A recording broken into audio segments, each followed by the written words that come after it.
আউযু বিল্লাহি মিনাশ শাইতানির রাজিম। বিসমিল্লাহির রহমানির রহিম।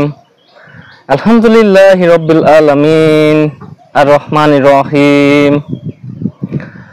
সমস্ত প্রশংসা সেই মহান রব্বুল আলামিনের, যিনি মহিয়ান গরিয়ান সর্বশক্তিমান। তার সাথে তার পিয়ার হাবিব আহমদ মুস্তফা মোহাম্মদ মুস্তফা সাল্লাল্লাহু আলাইহি সাল্লামের উপর অসংখ্য দরুদ সালাম। পাক পাঞ্জাতন তথা আহলে বায়তের উপর অসংখ্য দরুদ সালাম। আজকে আপনাদের সামনে একটা গুরুত্বপূর্ণ টপিক নিয়ে হাজির হয়েছি, আর তা হলো অলির কাছে চাওয়া হারাম, শিরক। আল্লাহর কাছে চাও, এই বিষয়টা নিয়ে আলোচনা করার চেষ্টা করব ইনশাল্লাহ। আমাদের আজকে কিন্তু আলোচনা হবে জ্বালাময়ী,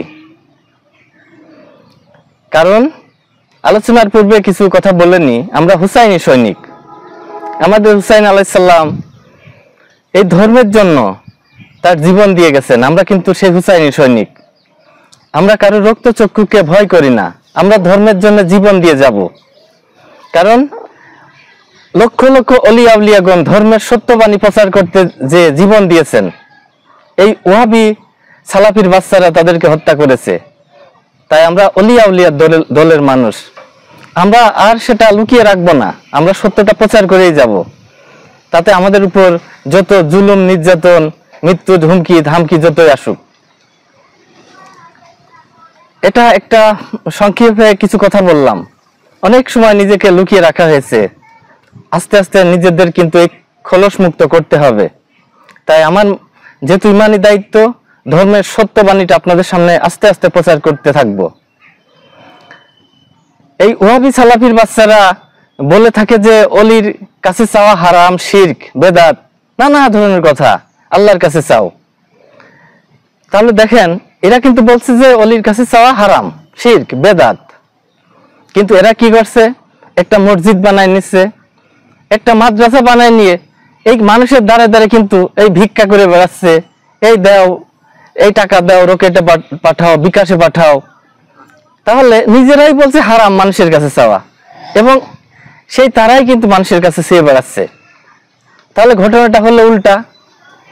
আজকে আমাদের শিক্ষক সমাজ, নানা বিশেষ করে শিক্ষিত মানুষগুলো, তারা জেনারেল শিক্ষায় শিক্ষিত, এরা কিন্তু এই সালাফি ওয়াহাবির কথা শুনে তারা ওইদিকে যাচ্ছে। কেননা কেউ কোরআন পড়ে, কেউ হচ্ছে আউলিয়া হয়, কোরআন পড়ে কেউ হেদায়েত পায়, আর কোরআন পড়ে কেউ হয় ভিক্ষুক, ভিক্ষাবৃত্তি করে। দেখেন, একই কোরআন, এই কোরআন পড়েই কিন্তু ৭৩ ফেরকায় বিভক্ত আমাদের এই মুসলিম সমাজ। এই ওয়াহাবি সালাফিদের মিষ্টি মিষ্টি কথায় আমাদের শিক্ষিত সমাজ আজ বিভ্রান্তির বেড়াজালে পড়ে গেছে। এরা অলিয়া উলিয়া থেকে অনেক দূরে অবস্থান করছে। এরা কিন্তু বুঝতে পারে না যে অলিয়া উলিয়া আসলে বিষয়টা কি।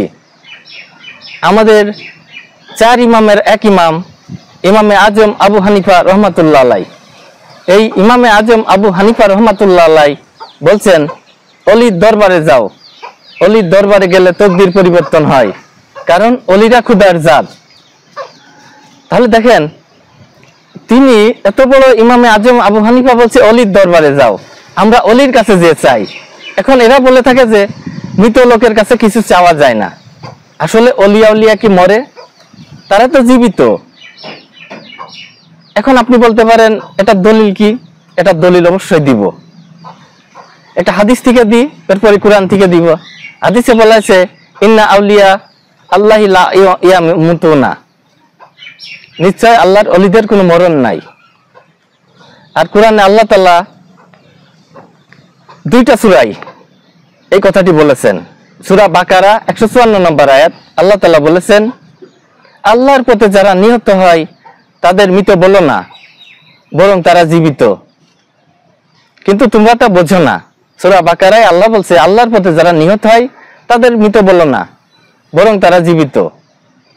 কিন্তু তোমরা তা বোঝো না। আল্লাহ বলেছে যে এদের মৃত্যু নাই, এরা মরে না, এরা জীবিত। এখন আল্লাহর সাথে আপনি কি তর্কবাজ করবেন? এটা কোরআনে বলেছেন, সূরা বাকারার 154 নম্বর আয়াত। এখন আল্লাহর পথে যুদ্ধ করে কারা, এ সম্পর্কে আমরা একটু ধারণা নেই। দেখেন জিহাদ, জিহাদ মানে যুদ্ধ সংগ্রাম। জিহাদ হচ্ছে দুই প্রকার, জিহাদে আকবর আর জিহাদে আসগর। জিহাদে আকবর হচ্ছে বড় যুদ্ধ, আর জিহাদে আসগর হচ্ছে ছোট যুদ্ধ। জিহাদে আসগর যেটা ছোট যুদ্ধ হচ্ছে ধর্ম রক্ষার জন্য যুদ্ধ, এটা হচ্ছে আপনার ধর্ম রক্ষার জন্য যুদ্ধ, দেশ রক্ষার জন্য যুদ্ধ, এটাকে বলা হয় জিহাদে আসগর মানে ছোট যুদ্ধ। আর জিহাদে আকবর হচ্ছে নফসের বিরুদ্ধে যুদ্ধ। এই যুদ্ধেই অলিয়া উলিয়াগণ অমরত্ব লাভ করেন, নফসের বিরুদ্ধে যুদ্ধ করে নফসকে নিজের আয়ত্তে নিয়ে আসেন, নফসের ভেতর যে খান্নাস রূপী শয়তান থাকে সেটাকে তাড়িয়ে দিয়ে নফসকে পবিত্র করে ফেলেন। এখন বুঝতে পারছেন অলিয়া উলিয়াগণ খান্নাস মুক্ত, এরা হচ্ছে পূর্ত পবিত্র। তাই আল্লাহ বলছেন যে আল্লাহর পথে যারা নিহত হয় তাদের মৃত বলো না, বরং তারা জীবিত, কিন্তু তোমরা তা বোঝো না। সূরা বাকারা আয়াত 154। এরপর আরেকটা সূরা আলে ইমরান, সূরা আলে ইমরান 169 নম্বর আয়াতে আল্লাহ তাআলা বলছেন যে আল্লাহর পথে যারা নিহত হয় তাদেরকে মৃত বলো না, বরং তারা জীবিত। আল্লাহ দরবার থেকে তাদেরকে রিজিক দেওয়া হয়। দেখেন এই কথাটা কিন্তু বলছেন যে আল্লাহর দরবার থেকে তাদেরকে রিজিক দেওয়া হয়। তাহলে আপনি কি বুঝলেন? যে আল্লাহ তাআলা এই ওলিয়া উলিয়াদেরকে রিজিক দিয়ে থাকেন। ওলিয়া উলিয়ারা আল্লাহর জাত, সেই কারণেই আল্লাহ তাআলা কিভাবে রিজিক দেন, কিভাবে খাওয়ান, এই বিষয়টা আল্লাহ সুবহানাহু ওয়া তাআলা জানেন। এই জন্য বলছি যে এরা হচ্ছে মাজারে জীবিত। ওলিয়া উলিয়ারা দুনিয়াতে থাকতে, দুনিয়ার জীবনে যতটুকু পাওয়ার থাকেন, তারা অফাত নেওয়ার পরে অথবা পদ্মার আড়ালে গেলে তাদের শক্তি আরো বেড়ে যায়, তাদের ডাকলেই তারা আসতে পারে, কারণ তারা হচ্ছে জীবিত, তারা সাড়া দেন। এটা আমরা মনে করি এবং এটা ধারণ করি যে ওলিয়া উলিয়াদের কাছে যদি আমরা কিছু চাই সেটা পূরণ হবে। দুনিয়ার মানুষের কাছে যদি আপনি একটা কিছু চান, সেটা যদি দিতে পারে একটা সাধারণ মানুষ, ওলিয়া উলিয়া তো আল্লাহর জাত, তাহলে তারা কেন দিতে পারবে না? এই জন্য মাজারে গেলে মানুষের মনের আশা পূরণ হয়, নেক আশা পূরণ হয়। যেমন কারোর সন্তান না হলে, নিঃসন্তান থাকলে মাজারে কোনো কিছু হচ্ছে বললে সেটা পূরণ হয়। এই জন্য মাজার সম্পর্কে হচ্ছে মাজারে যে কিছু মান্নত করলে সেই নেক আশা আল্লাহ তাআলা পূরণ করে দেন। এই জন্য ওই ওয়াহাবি সালাফির গোষ্ঠীর কথা আমরা শুনবো না। ওয়াহাবি সালাফিরা আমাদের বিভ্রান্তির মধ্যে ফেলে দিবে। তারা ওলিয়া উলিয়াদের দুশ্মন, দুশ্মনে অলি বলা হয়। ওলিয়া উলিয়াদের এরা হলো দুশ্মন।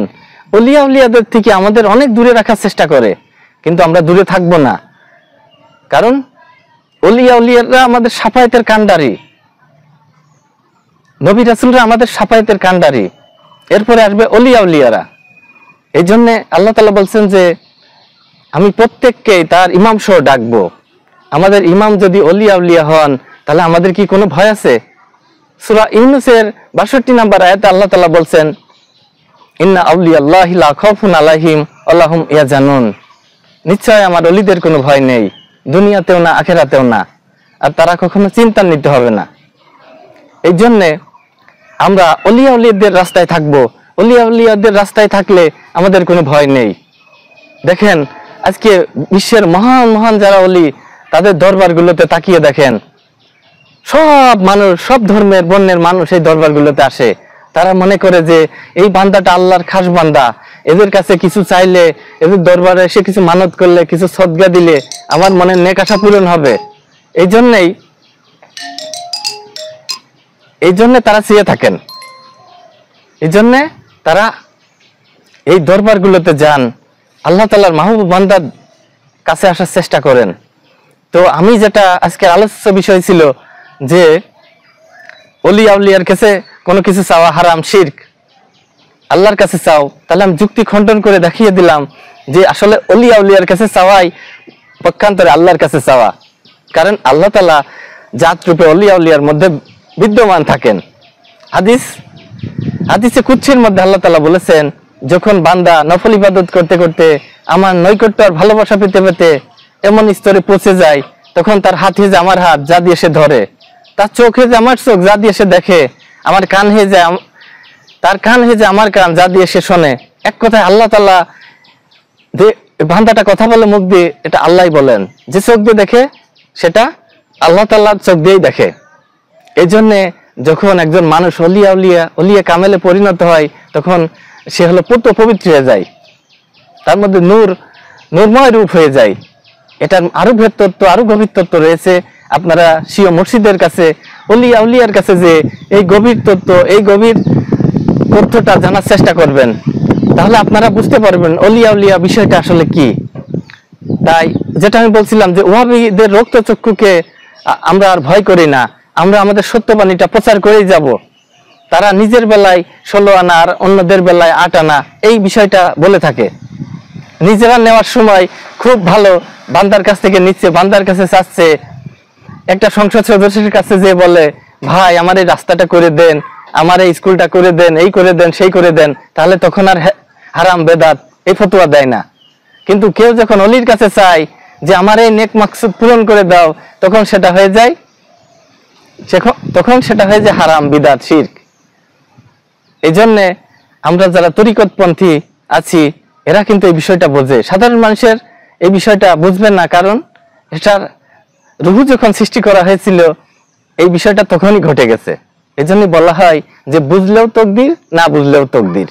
তকদিরের খেলায় তারা হেরে যাবে, আর তকদিরের খেলায় আমরা জিতে যাব, কারণ আমরা অলিয়াকে ধারণ করি, অলিয়াকে আমরা ভালোবাসি, অলিয়া আমাদের সুপারিশের কান্ডারি, এটা আমরা বিশ্বাস করি। এবং কোরআনের আয়াতও আছে, সূরা মরিয়মের 86 নম্বর আয়াত, আল্লাহ তাআলা বলছেন, সেদিন পাপীদেরকে জাহান্নামের দিকে হাঁকিয়ে নিয়ে যাওয়া হবে, কিন্তু আল্লাহর কাছ থেকে যারা সুপারিশের অনুমতি গ্রহণ করবে, তারা সুপারিশ করতে পারবে।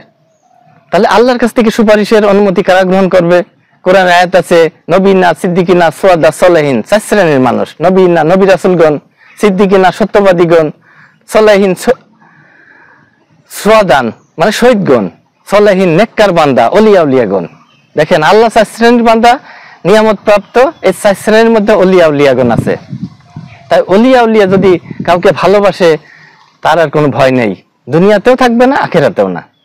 তো আমি এই ভিডিওটা দীর্ঘায়িত করতে চাচ্ছি না, আপনারা আমার জন্য দোয়া করবেন, আমি আপনাদের জন্য দোয়া করি। তো আজকে ঈদের পরের দিন, তো আপনাদের ঈদ মুবারক আবার জানিয়ে আজকের মতো বিদায় নিচ্ছি। আল্লাহ হাফেজ।